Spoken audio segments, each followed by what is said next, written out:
Hi guys, welcome back. Welcome everybody. Just doing some little projects at the moment. I've been asked to do a load of tealight holders. They sell really well. I think if you had a store with tealight holders and bud vases on, you'd sell out every time. They just you can't make these. You can't make enough of them, especially this time of year at the dark evenings. Yeah. So I'm just doing. I thought you might like to see some of the ones I'm doing. I'm doing some different ones. I'm doing these ones. These are alternate. Now, you could drill this and cut it on a bandsaw and do it if you want to do that way. A lot of hand sanding. These ones are all made on the lathe, okay? Everything here is just done on the lathe with no other thing than your tools for the lathe, okay? So these little ones, they actually, surprisingly, these ones sell really well. This one has got a fake light in it, okay? Because I've only got one tea like that size. I put a little detail in the bottom of that one, okay? Just put a little bit in. I've made some just standard ones. This one I've put some rings in the bottom, okay? That's just a little tiny one. I'm just doing all different ones. This one, well, that is something I was just playing and experimented with. This is completely done on the lathe, okay? No other tools other than the lathe and turning tools. And it's like this star shape, like that. Okay, it just holds the little tea light, like, if I can get this out of here without, well, I'm not going to, am I? No, you'll have to blow it out first, probably. Am I? No, I won't. Look, I'll turn it upside down really quick and grab hold of it. There.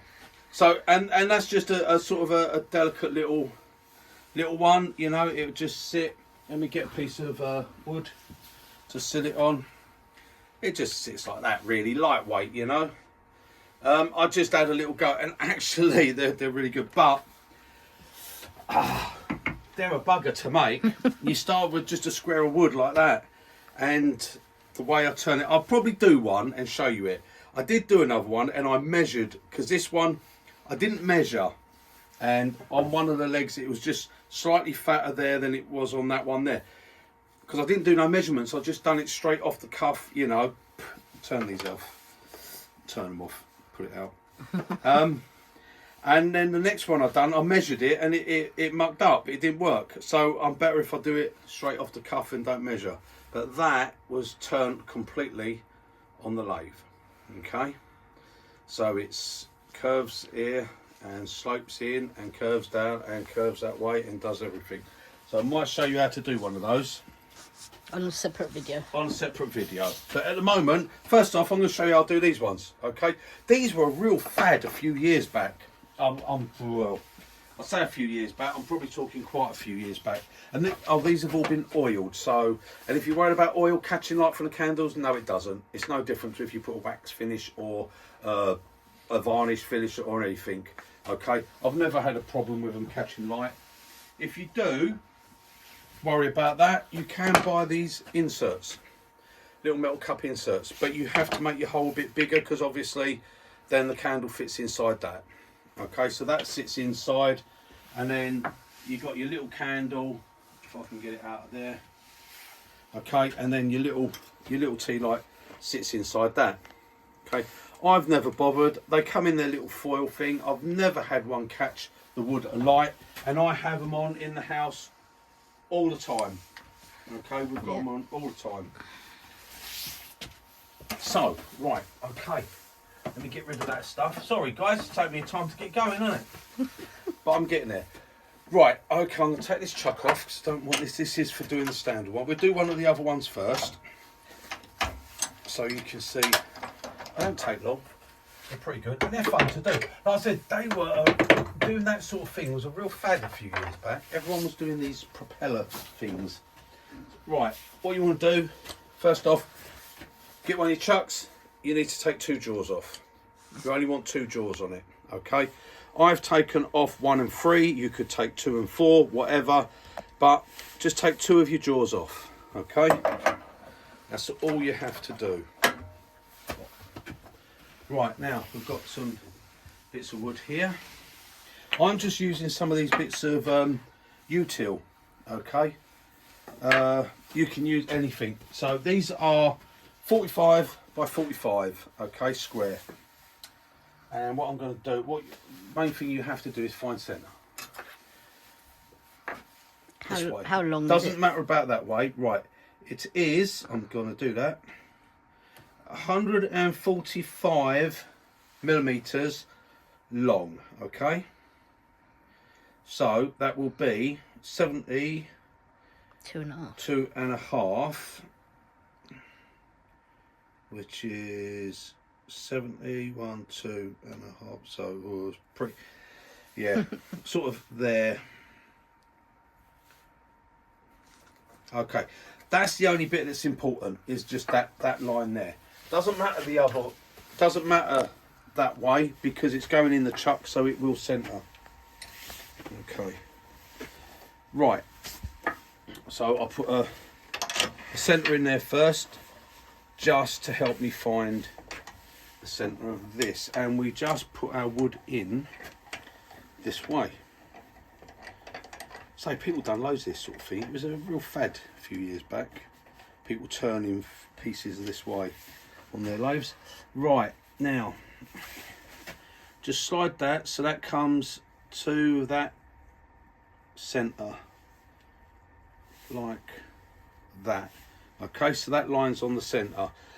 Your wood wants to be on the back of the jaws and then tighten down. You can tighten quite tight, you know, you want to get hold of it. You don't want that flying off. It's going to be going like a propeller.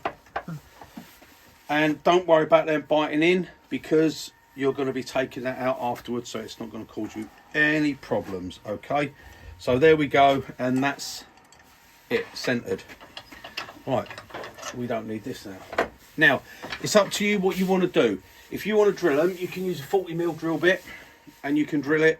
Okay, you can drill for your tealight in there. I don't bother with drilling. I'd rather turn it. I'd rather do everything on the lathe with the tools.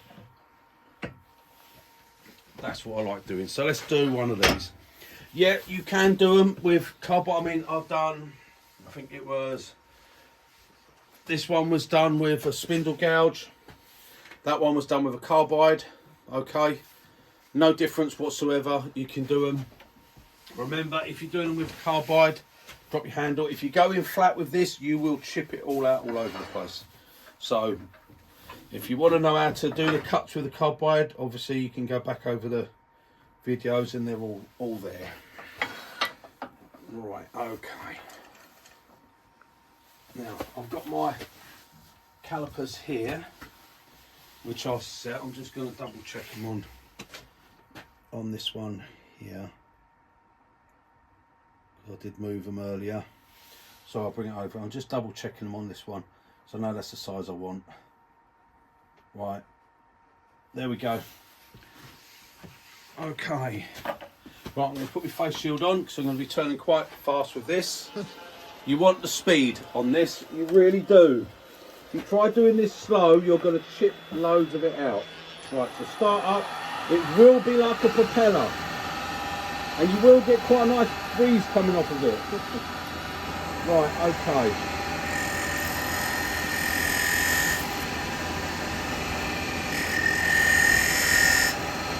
There we go. Okay, that's my mark. So what I'm going to do, I'm going to go first off with I'm going to go with the spindle gouge first off. I'm just going to get a bit of a hole.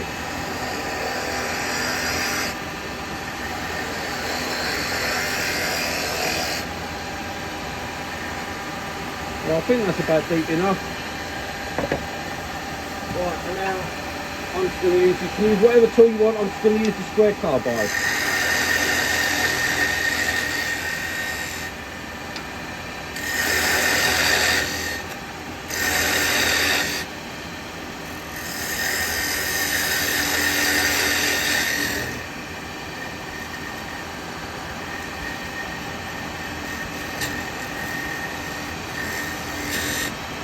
Right, I think that's about deep enough for me to light.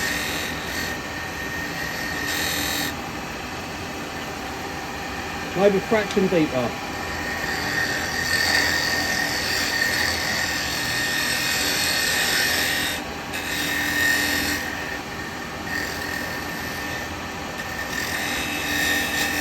Right, that's our hole for our tea light, okay?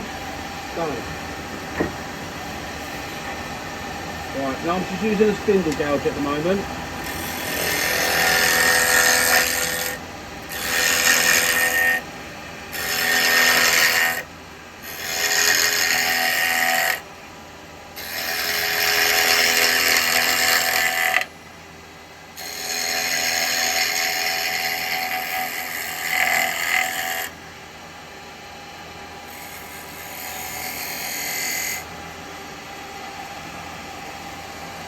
I've got my tool rest round. You can see when you look at it, you can see the shadow in, so there's no need to bang your tool rest into it.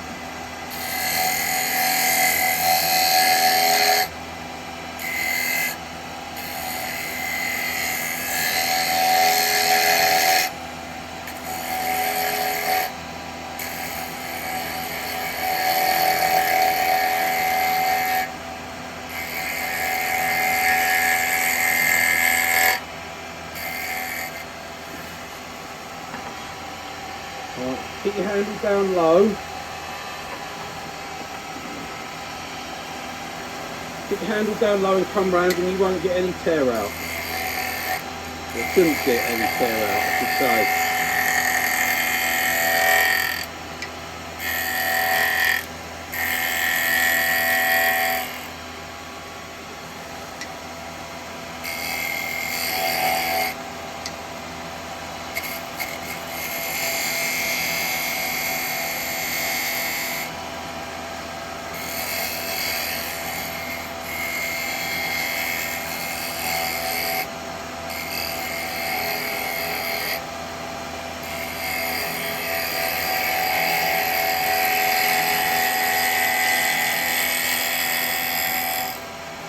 Right, let me have a look. See what we got. Right, you'll get this bit of fluff on this side, but it is just fluff and it comes off pretty quick, okay? Right, that's not too bad. I've got a nice sweep on that. Right, I'll just clean that little bit up there.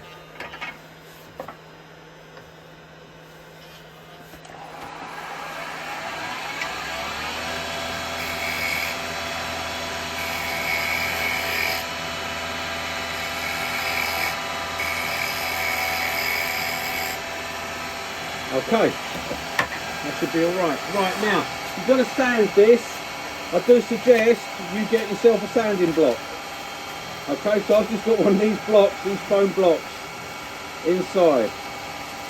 Because you don't want to be putting your hands on it. For obvious reasons.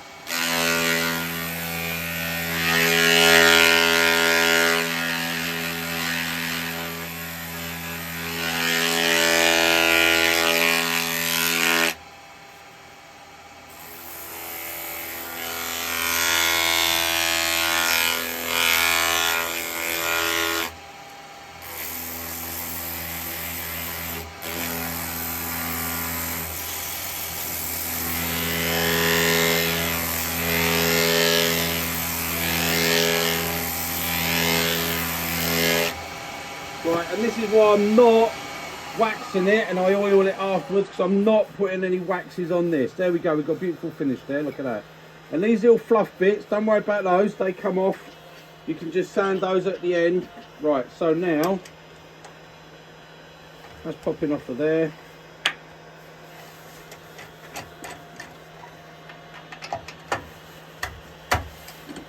And like I say, if you're worried about doing it with carbide for the chipping out, just remember to drop your handle down and it'll be alright.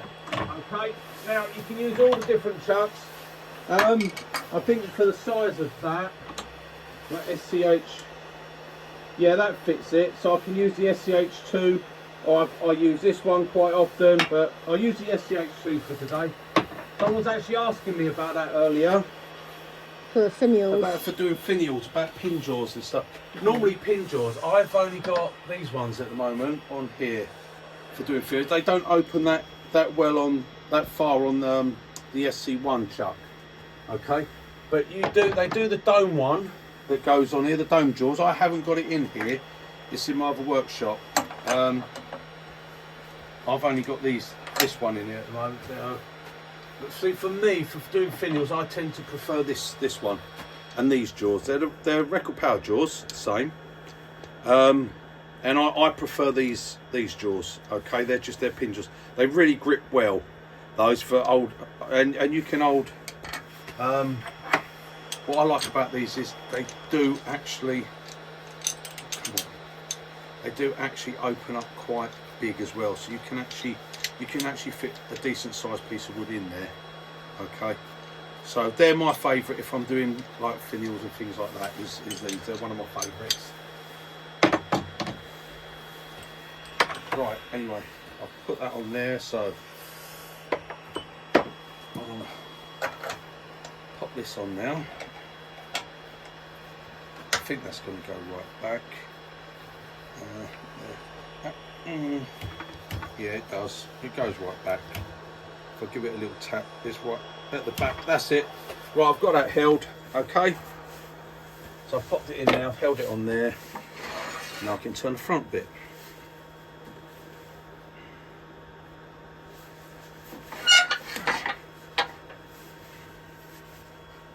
Now you can use, as I say, bowl gouge, spindle gouge. I'm going to change that because that's got quite pointy. So that's 45 grind. I want a 55 grind. Okay, or 50 grind, I should say, because I'm hollowing. Basically, this is the same as hollowing a bowl. Right, start it up. Step my way. Let it spin up. I'm going to take a nice bit and cut across the bottom first. Just to tidy it up. Come in here.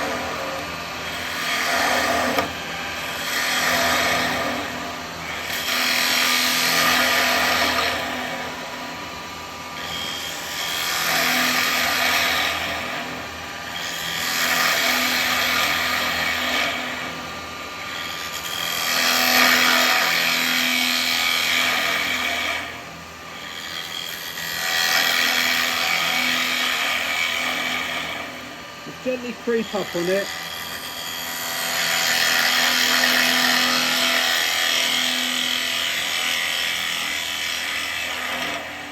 And it depends on how much of a curve you want.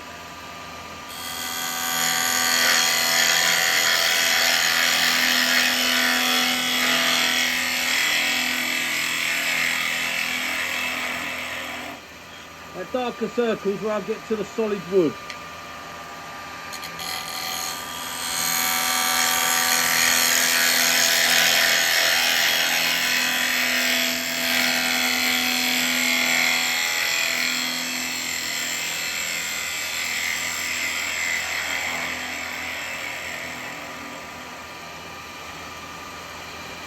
I'll put one more cut. I don't like to go too thin at the edge here. Okay, don't go too thin as you go in, because that then makes that a bit fragile. Okay. So this will probably be the last cut.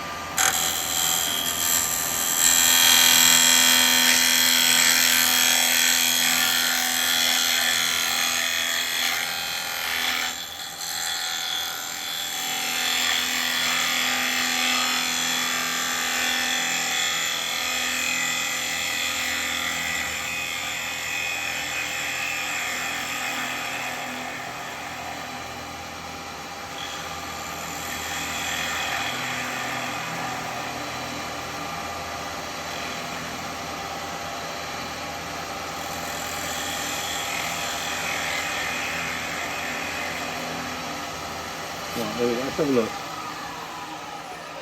And you want to try, there you go, you want to try and get your cuts really clean so you really don't want to be putting your hand in there to sand. Now I can go a little bit, that's a bit of a flat there, I'm going to go a little bit deeper there, and I might put a little bit of detail in it. I can feel there's a slight flat.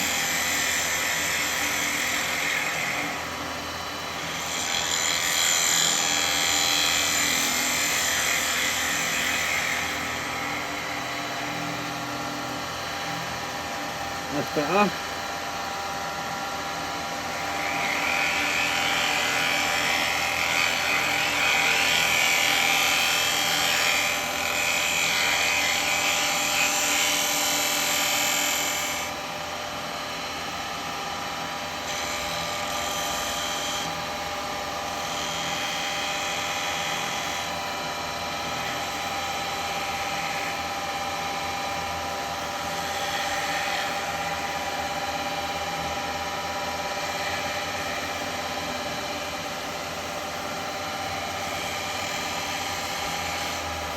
There we go.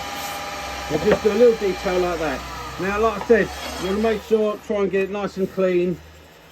Just a tiny little bit of fluff there, that'll just brush off. Because you don't really want to be sanding inside there. Okay? And then for these sides here, let me get my, wherever it is, my doofer. Other way, that's it. Right, for those sides there, you can just do a little hand sand like that, and that will take off any of those little fluff bits. They're only, all they are is little fluff. They're not tear out. It's not torn. It's just a little bit of fluff. That's all. If you got the speed up enough, you'll get a nice finish.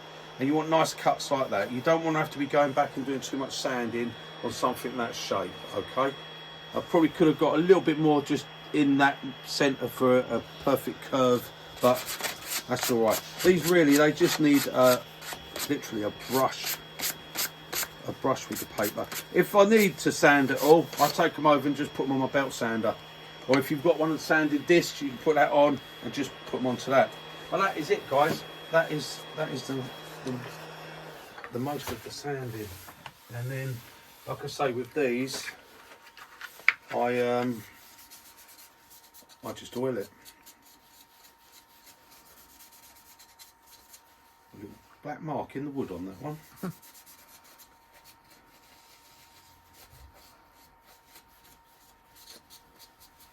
I'm being a tight bugger now, and I should put some more oil in here.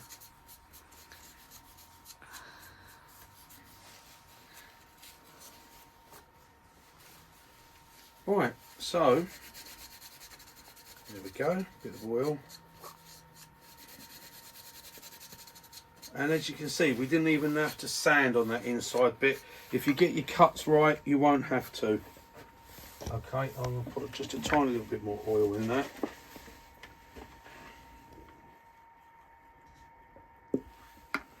Just a tiny bit.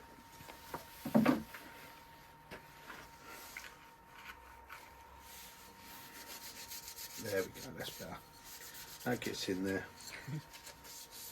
And right, as you can see, we didn't do a lot of sanding. You don't want to be, not on these sort of things. They're a bit lethal if they're spinning around like that. And when you first put one on, you might think, get out of that. That was turning, anyone that's interested, at a fair speed. I don't like to watch it my speed all the time. That was turning at 2,500 RPM to turn that, okay? And that's where, if you're not used to it, yes, it will. The noise alone can, but there's no. You see, it's perfectly safe, guys. Everything's perfect there. Right, and there you go. Another Tealight holder. Little tealight holder. If I can get the thing out there. And me little tealight just sort of straight on the top there, and there you go. So there you go, guys. Right, on the next video, I'll do one of the normal tealight holders. Okay. So I'll see you in a bit. Toodle pip. Bye, guys.